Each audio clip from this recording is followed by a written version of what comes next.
Hello लोगोफोर खुलुमबाय नोंथांमोनसिम गासैखौबो फिन खेबसेबाव बे समाव गिबियावनो बरायना लाग्रोनाय जाबाय लोगोफोर दा लेटेस्ट आपडेट नोंथांमोननो साख्रिनि खौरां लानानै फैलायबाय लोगोफोर दा जोंहा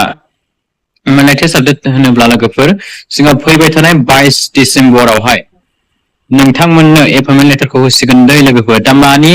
एपइन्टमेन्ट लेटारखौ होनो थांगासिनो दङ नोंथांमोना नैबाव नायबानो जाबाय लोगोफोर नै दा बिदिखौ नायनायनि सिगां नोंथांमोना चेनेलखौ साबस्क्राइब खालामना लाग्रोलायबानो जाबाय आङो नोंथांमोनखौ गिबियावनो नोंथांमोननिसिम फिन खेबसेबाव गुरैयै खावलायनाय थाबाय लोगोफोर रिक्वेस्ट खालामनाय थाबाय नोंथांमोना जायफ्रा चेनेल गोदान फैदों साबस्क्राइब खालामथार आरो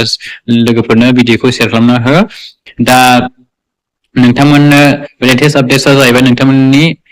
एपइन्टमेन्ट लेटार दा मेडिकेल डिपार्टमेन्ट आरो हेल्थ एन्ड मेडिकेल एडुकेसन डिपार्टमेन्टनि एपइन्टमेन्ट लेटारखौहाय 22 डिसेम्बराव फैबाय थानाय 22 डिसेम्बराव नोंथांमोननो होनो थांगासिनो दं लोगोफोर नोंथांमोनाहाय एपइन्टमेन्ट लेटारखौहाय नोंथांमोना हेल्थ एन्ड मेडिकेल एडुकेसन डिपार्टमेन्टनियाहाय 22 डिसेम्बराव मोनसिगोन दै लोगोफोर नोंथांमोननो 22 डिसेम्बराव नोंथांमोननि एपइन्टमेन्ट लेटारखौ राननानै होसिगोन दा बेनि उनाव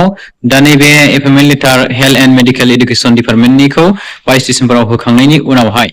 आरोबाव जोंहा बेवहाय मा होनबावदों सिम बिथाङाहाय एडिआरइ बेवहाय 2.0 ओंखारदोंमोन नङा लोगोफोर नोंथांमोना एग्जाम होखांबायमोन इन्टारभिउ खुंदोंमोन दा बेनि एडिआरइ नि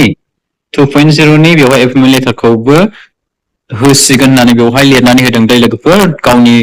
अफिसियेल पेजनि गेजेरजों बिथाङाहाय बेवहाय एनाउन्समेन्ट खालामना होबाय एडिआरइ नि एपइन्टमेन्ट लेटारखौबो जोंहा 22 डिसेम्बर फैबाय थानाय 22 डिसेम्बरनि उनावहाय होनो थांगासिनो दं दै लोगोफोर दा नोंथांमोननि थाखाय मोजां खौराङा बेनो दै लोगोफोर दा नोंथांमोनाहाय लोगोफोरनो भिडिअखौ शेयार खालामना होलायदो जाहाथे बयबो मिन्थियो आरो बेजों लोगोसे नोंथांमोना चेनेलखौ साबस्क्राइब खालामनानै लाथारबानो जाबाय लोगोफोर दा बिदिब्ला लोगोफोर आं भिडिअखौ एसेखिनियाव फोजोबबाय दिनैनि भिडिअखौ आं एसेखिनियाव दोनथ'बाय दै लोगोफोर नेक्स्ट भिडिअ फिन खेबसेबाव गोदान भिडिअजों लोगोसे लोगो मोनगोन thank you for watching see you and take care love you all